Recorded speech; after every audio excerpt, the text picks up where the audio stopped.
kitchen design, specifically mid-century modern kitchen design. Let's get into it.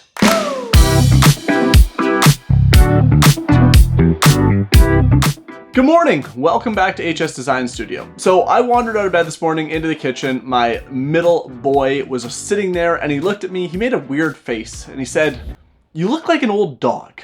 So it's been a while since I've had a haircut and the gray hairs are coming in. Children are so honest. Today we are talking mid-century modern kitchen design. Now, this style has somewhat of a cult following. You look at mood boards or social media feeds of any of the popular designers, and you'll see that mid-century modern design has crept its way in everywhere. This style is perfect for those who are looking to experiment with colors and texture and shapes and patterns and create a eclectic charm to their kitchen. Now, typically I would dive in and start talking about cabinets or cabinet doors or style, but we're going to talk about an overall theme before we get started, and that is simplicity. The core tenet of mid-century modern design is simplicity. It really doesn't matter what room you're working in, and the kitchen is no different. This style gained popularity after the Second World War. The economy was booming, lots of young families were building and buying their first homes, and they were looking to create a functional and efficient kitchen. They were willing to leave the traditional kitchen elements behind in search of new materials, new textures, and technology was helping with that. There is very little clutter or ornamentation to these kitchens. They're streamlined with a focus on functionality of the space. But let's get into some of those elements now that make up these kitchens, starting with the cabinets. The cabinets and door fronts used in this style are simple. Clean lines, slab style doors or flat panel doors. This again leans into the minimalistic or simplistic nature of the design with a focus on functionality. There's no extraneous ornamentation, no large crown molding or shakers or router doors. None of that is found within this style. An added bonus, these doors are easy to clean as well. The countertops aren't much different. They're generally white without much in the way of texture or veining. That's not to say you can't use other options, just that the overall style leans simple and white. With the foundational pieces all being pretty simple, it comes down to the accents that really make this design what it is. It's kind of like vanilla cake batter, arguably pretty plain until you add the icing and decorative elements. First and foremost, add color, maybe even a lot of color. Mid-century modern kitchens are no stranger to color. As this style or this aesthetic first began to boom, the 40s and 50s, new technologies were being developed for colorful steels or laminates that could be printed cheaply. This led to a huge rush of bright and lively kitchens. This can easily be recreated today. Get your custom cabinets painted or lacquered or enameled in a bright and bold color. IKEA even has some doors in their lineup, or just use their boxes and choose from one of the many aftermarket door manufacturers. However, if you're not quite ready to go whole hog into colored cabinets, we're going to talk about a few ways to introduce color in a more subtle manner, which is a little more in line with the mid-century modern designs of today. Wood and lots of wood. I know I just talked about color, but again, that was the early stages of mid-century modern design when that technology was first becoming available.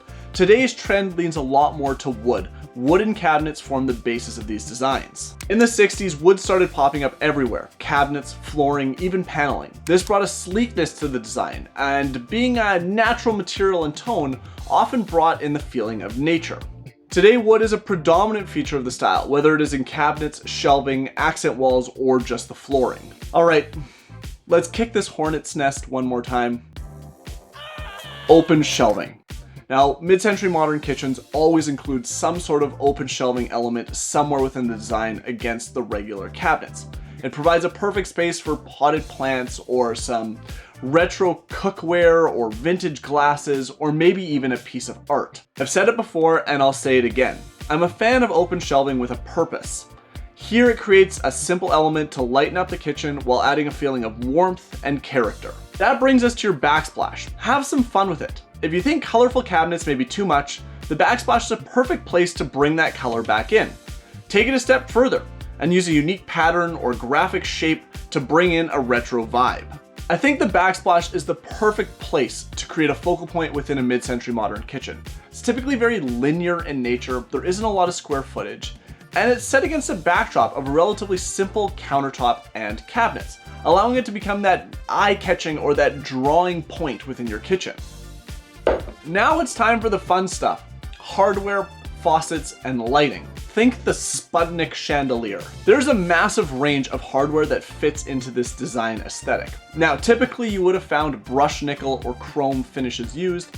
However, it's not uncommon to see bronzes or golds, blacks, even coppers today. The same goes for style. Bring in a touch of Art Deco with half moon cabinet pulls, use a sleek, low profile piece for a more modern feel, or incorporate a cupped pull for a more traditional element. Honestly, almost any cabinet, pull, or knob can fit within mid-century modern design. When it comes to your faucet, simple is once again the name of the game. Look for something with a rounded neck, sleek design, and simple geometric touch points. Light fixtures should almost feel artsy. It shouldn't clutter the visual sightlines, which is why you'll see a lot of thin, straight lines and neutral color tones. The metals are usually on the warmer side, such as bronze or brass, though black is becoming quite common as well. To achieve that beautiful sense of artistry we see in mid-century modern lighting, we see a lot of geometric shapes come into play. After all, they're wildly popular within this design style. Think circles, squares, triangles, even hexagons.